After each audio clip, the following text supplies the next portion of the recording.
It's possible to turn every rate into a unit rate. Remember, a rate compares two different measures.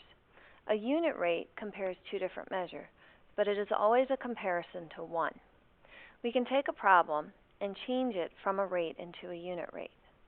For example, this summer, it took Jaden 15 days to read 3 books. How many days did it take per book? Well, per book, I know, is a key word that means for one book. So here's what I know. I know that it took 15 days for Jaden to read 3 books. So what I'm going to do is I'm going to set this up as a rate. And I'm going to label each part of this rate so I can tell this is 15 days and 3 books. But my question says, how long did it take per book?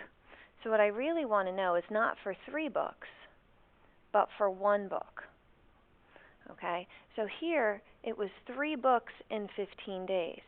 If I want to know how long it took for just 1 book, what I'm going to do is I'm going to divide by 3, because I don't want to know 3 books. I want to know 1 book, and 3 divided by 3 will tell me how long it took for 1 book. Now whatever I do to the bottom of my rate, I'm going to have to do to the top of my rate as well. So since I divided by 3 on the bottom, I'm also going to divide by 3 on the top. So 15 divided by 3 is 5.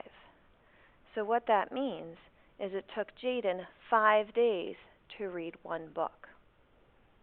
Here's another example. Last weekend, Cameron earned $36 for walking her dog 9 times.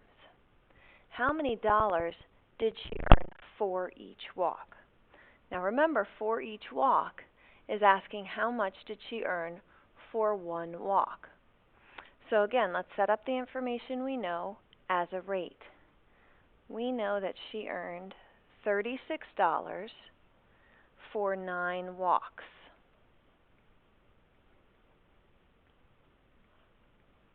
But I don't want to know 9 walks. What I want to know is for 1 walk, how much money did she earn?